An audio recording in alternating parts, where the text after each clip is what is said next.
مجھے زندگی میں یا رب سر بندگی عطا. 5 انعام دیتے ہیں اللہ. 5 انعام ملیں گے. پہلا انعام اللہ رب العزت حیات طیبہ دیتے ہیں، ایک خوبصورت زندگی. وہ کیا زندگی ہوتی ہے کہ جس زندگی میں رزق بہت آسانی سے ملتا ہے، کوشش ہی نہیں کرنی پڑتی. پالنے والا خوش ہو کے پالتا ہے، مشقت کے بغیر پالتا ہے. تھوڑا پورا پڑ جاتا ہے. ایک لمبی عمر دیتے ہیں اللہ، بیماری سے پاک عمر دیتے ہیں. حیات طیبہ پہلا انعام ملتا ہے. دوسرا انعام کیا ملتا ہے؟ اللہ زمین اور آسمان کی برکات کو کھول دیں گے آپ پر. زمین اور آسمان کی برکات کھول دیں گے. ایسے ہی سمجھانے کو، یہ جو چھوٹی سی چینک نہیں ہوتی جس میں ہم چائے پیتے ہیں، ہرے رنگ کی چینک، اس میں کتنی کو چائے ہوگی؟ 3-4 کپ. 3-4 کپ ویسے نہیں ہوگی، چلو لگا لیتے ہیں. ایک اللہ والے کے ساتھ بیٹھے ہوئے تھے، پہلے 7-8 لوگ آئے، اسی چینک میں سے انہوں نے ان 7-8 کو چائے ڈال کے دی. دیکھ رہے ہیں اپنی آنکھوں سے، شرم بھی آ رہی ہے، یا اللہ ان کی تو چائے جلدی ختم ہو جائے گی. اور جانتے بھی ہیں کہ یہ تو پیسے بھی نہیں لیتے کسی سے، یہ تو ہدیہ تک قبول نہیں کرتے کسی سے.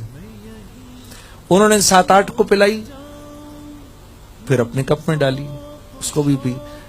ان بزرگ کے پاس لوگ بیٹھے رہے، ان سے نصائح لیتے رہے، اس کے بعد اٹھ کے چلے گئے. 7-8 پھر آ گئے، انہوں نے پھر کپ منگوائے، وہی چینک رکھی ہوئی ہے جس میں 2 سے 3 کپ ہوں گے.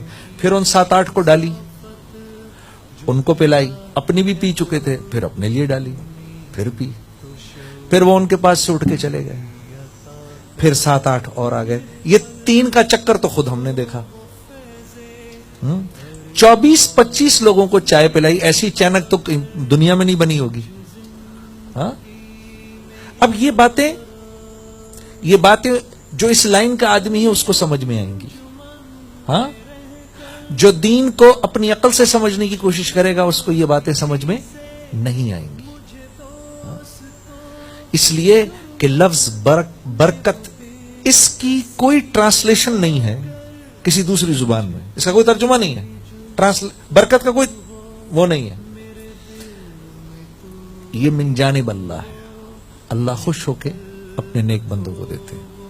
مولانا سعید احمد خان صاحب کے بارے میں ہم سنا کرتے تھے، ان کے خدام سے یہ بات سنی، ایسی جیب میں ہاتھ ڈالتے تھے. جس ملک کا آدمی ہوتا تھا اس کو جس قسم کی کرنسی کی ضرورت ہوتی تھی نکال کے اس کو دے دیا کرتے تھے، اور پھر بعد میں اپنے کپڑے لٹکاتے تھے تو کچھ بھی نہیں ہوتا تھا. یہ جن کی آپ سنتے ہیں کہ خادم تمہارا سعید آ رہا ہے، یہ میں ان کی بات کر رہا ہوں. حضرت خالد بن ولید جب جایا کرتے تھے تو سیدنا بلال رضی اللہ تعالیٰ عنہ کو ہر حال میں اپنے ساتھ رکھا کرتے تھے، قریب رکھتے تھے ان کو. کہیں جا رہے ہیں، پانی نہیں مل رہا، کچھ نہیں ہو رہا، تو دعا کرتے تھے، یا معزن الرسول دعا فرمائیے اللہ بارش برسا دے.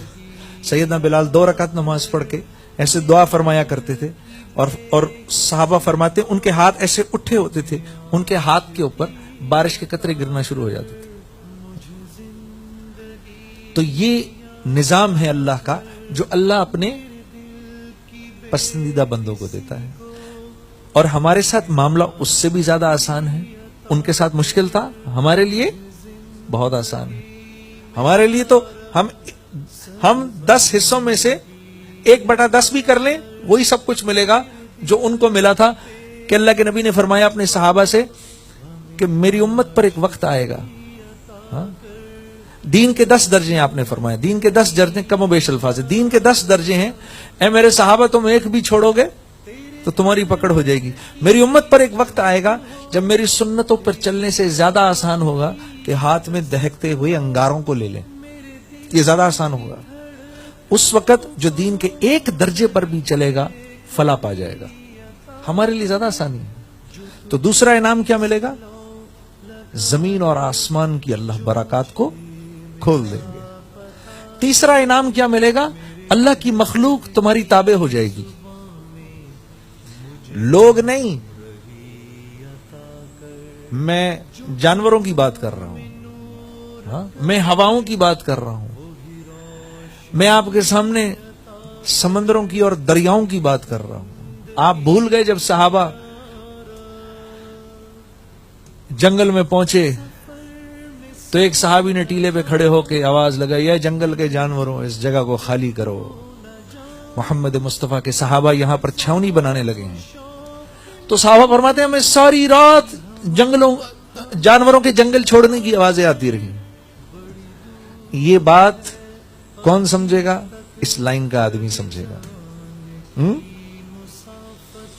وہ اور خوش ہوگا، اللہ اس کا ایمان اور مضبوط کر دے گا، اللہ اس کو اور ثابت قدم کر دے گا۔ ان تنصر اللہ ینصرکم ویثبت اقدامکم، تم میری لائن کا کام کرو، میرے دین کا کام کرو، میں تمہارے دنیا کے سارے کام کروں گا اور ایک اور انعام بھی دوں گا، میں تمہارے قدم جما دوں گا، تمہیں ہلنے نہیں دوں گا۔ یہ سب سے زیادہ ضروری ہے۔ جب لوگ کہیں یہ کیا کر رہے ہو، ارے یہ کیا کر رہے ہو، وہ کیا کر رہے ہو، تو کیا فرما رہے ہیں اللہ پاک؟ تمہارے قدم جما دوں گا۔ پھر یہ بات سمجھ میں آئے گی، ورنہ اگر آپ لاجیکلی اس بات کو سمجھنے کی کوشش کریں تو یہ بات سمجھ میں نہیں آتی۔ تو جدھر لاجک ختم ہوتی ہے وہاں سے وحی کا علم شروع ہوتا ہے۔ ہی تو ہو میرے قلب کو وہ فیض دریارفی عطا کر، جو دلوں میں نور کر دے وہی روشنی عطا کر، مجھے زندگی میں یا رب سر بندگی عطا کر،